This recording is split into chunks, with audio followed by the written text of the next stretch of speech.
سبحان اللہ پہلے کہہ سکتے ہیں، لیکن یہ اللہ تعالیٰ کے نہایت پسندیدہ ترین کلمات ہیں۔ پھر اسی طرح آپ صلی اللہ علیہ وسلم نے یہ بھی فرمایا کہ بے شک تم لوگ اللہ کی عظمت کا جو ذکر کرتے ہو، یعنی تسبیح، تحلیل، تحمید، جو الفاظ بھی کہتے ہو، وہ عرش کے ارد گرد چکر لگاتے ہیں، ان کی ایسی بنبناہٹ ہوتی ہے جیسے شہد کی مکھیوں کی بنبناہٹ۔ وہ اپنے کہنے والے کا ذکر اللہ کے ہاں کرتے ہیں، کیا تم نہیں چاہتے کہ اللہ کے ہاں تمہارا ذکر ہوتا رہے؟ تو اس سے پتہ چلتا ہے کہ انسان اگر یہ چاہتا ہے کہ اللہ سبحانہ وتعالیٰ کے ہاں اس کا ذکر ہو، تو اس کو چاہیے کہ دنیا میں وہ کثرت کے ساتھ تسبیح کرے، کیونکہ تسبیحات کا پڑھنا تمام چیزوں سے بہتر ہے۔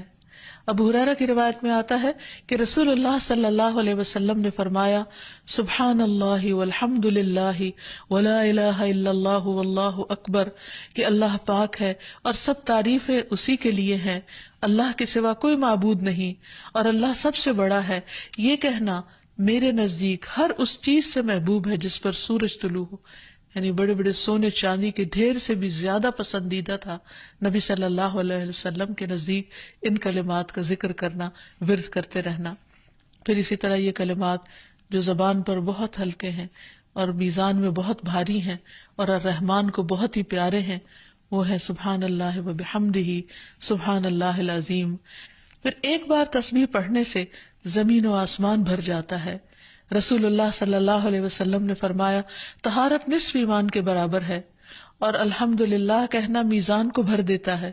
سبحان اللہ اور الحمدللہ کہنے سے زمین و آسمان کے درمیانی فضا بھر جاتی ہے، یعنی کتنا فاصلہ ہے زمین و آسمان کے بیچ کا، لیکن انسان کیا اس کے لیے بھی اس کو کچھ مشکل ہے کہ اللہ سبحانہ وتعالیٰ کی محبت کے ساتھ پاکی بیان کرے اور تسبیح کرے، جس کا ریوارڈ اتنا بڑا ہے اس کے لیے۔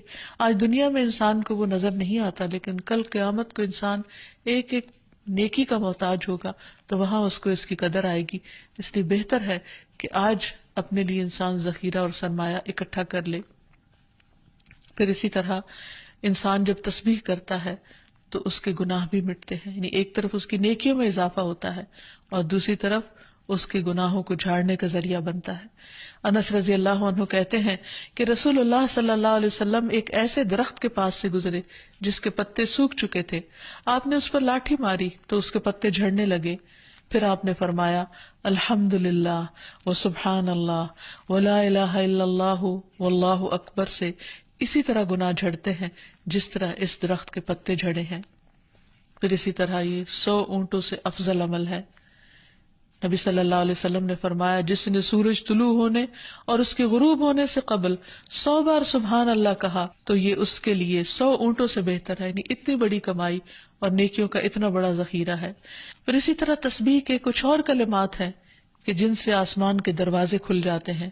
ابن عمر کہتے ہیں کہ ہم رسول اللہ صلی اللہ علیہ وسلم کے ساتھ نماز پڑھ رہے تھے کہ جماعت میں سے ایک آدمی نے کہا، اللہ اکبر کبیرہ والحمد للہ کثیرا وسبحان اللہ بکرۃ واصیلا، تو رسول اللہ صلی اللہ علیہ وسلم نے فرمایا، اس طرح کے کلمات کہنے والا کون ہے؟ جماعت میں سے ایک آدمی نے عرض کیا، اے اللہ کے رسول، میں ہوں۔ آپ نے فرمایا کہ مجھے تعجب ہوا کہ اس کے لیے آسمان کے دروازے کھولے گئے۔ ابن عمر فرماتے ہیں کہ میں نے ان کلمات کو پھر کبھی نہیں چھوڑا جب سے اس کے بارے میں نے رسول اللہ صلی اللہ علیہ وسلم کو یہ فرماتے ہوئے سنا، کیا کہ اس شخص کے لیے آسمان کے دروازے کھول دیے گئے، یعنی ان کلمات کے پڑھنے کی وجہ سے۔ پھر تسبیحات کا پڑھنا جنت میں درخت لگانے کا سبب بنتا ہے۔ پھر اسی طرح انسان کے تمام جوڑوں کا صدقہ ہر روز اس پر واجب ہو جاتا ہے، اور یہ تسبیحات اس کے لیے ہر جوڑ سے صدقے کا باعث بنتی ہیں۔ پھر یہ ہے کہ تسبیحات عمر میں اضافے کا ذریعہ بھی بنتی ہیں۔ نبی صلی اللہ علیہ وسلم نے فرمایا، اللہ کے نزدیک اس مومن سے افضل کوئی نہیں جسے حالت اسلام میں لمبی عمر دی گئی ہو اس کی تسبیح و تکبیر اور تحلیل کی وجہ سے۔ پھر اسی طرح انسان کے لیے یہ تسبیحات محرومی سے بچاؤ کا ذریعہ بھی ہیں۔ رسول اللہ صلی اللہ علیہ وسلم نے فرمایا، کچھ دعائیں ایسی ہیں جن کو 100 مرتبہ پڑھنے والا کبھی محروم نہیں ہوتا۔ سبحان اللہ والحمد للہ ولا الہ الا اللہ واللہ اکبر.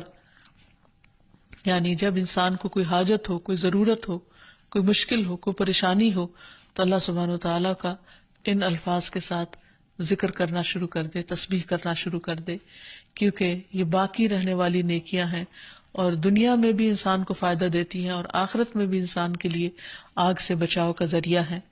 حدیث میں آتا ہے رسول اللہ صلی اللہ علیہ وسلم نے فرمایا اپنا بچاؤ حاصل کر لو. صحابہ نے عرض کیا اللہ کے رسول کیا دشمن آ گیا ہے؟ آپ نے فرمایا نہیں، لیکن جہنم سے تمہارا بچاؤ سبحان اللہ والحمد للہ ولا الہ الا اللہ واللہ اکبر سے ہے، اور یہی کلمات باقیات صالحات ہیں.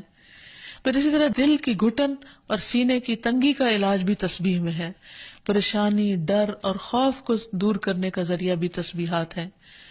تو ہر موقع کی مناسبت سے انسان کو تسبیح کرتے رہنا چاہیے. جب نعمت کی تکمیل ہو، جیسے نبی صلی اللہ علیہ وسلم نے جب اپنا مشن مکمل کر لیا اور اللہ سبحانہ وتعالیٰ نے ان کی گواہی دے دی کہ ان کا کام پورا ہو چکا ہے، تو اس وقت یہ صورت نازل ہوئی اذا جاء نصر اللہ والفتح ورأیت الناس يدخلون فی دین اللہ افواجا فسبح بحمد ربک واستغفر انہ کان توابا. جب اللہ کی مدد اور فتح آ جائے اور تو لوگوں کو دیکھے کہ وہ اللہ کے دین میں فوج در فوج داخل ہو رہے ہیں، تو اپنے رب کی حمد کے ساتھ تسبیح کرو اور اس سے بخشش مانگو، بے شک یقیناً وہ بڑا توبہ قبول کرنے والا ہے. پھر اسی طرح یہ ہے کہ انسان کو صبح و شام سبحان اللہ و بحمدہ کی تسبیح کرنی چاہیے. جو ایسا کرے اس کے تمام گناہ معاف کر دیے جاتے ہیں، خاص سمندر کی جھاگ برابر ہی کیوں نہ ہو.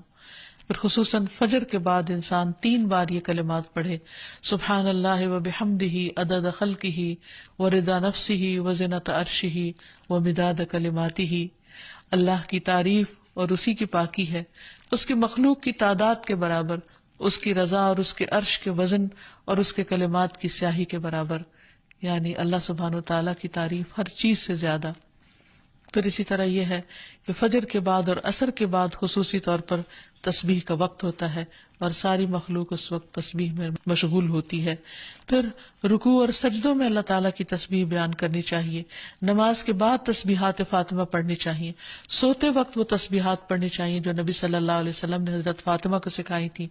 پھر اسی طرح نبی صلی اللہ علیہ وسلم رات کو جب تک نیند نہیں آتی تھی مسلسل تسبیح کرتے رہتے تھے. پھر اسی طرح قرآن مجید پڑھتے ہوئے جو آیات آپ کو خوش کرتی ان پر آپ اللہ سبحانہ وتعالیٰ کی تسبیح بیان کرتے. پھر اسی طرح بجلی کڑکنے پر یسبح الرعد بحمدہ والملائکۃ من خیفتہ کا پڑھنا.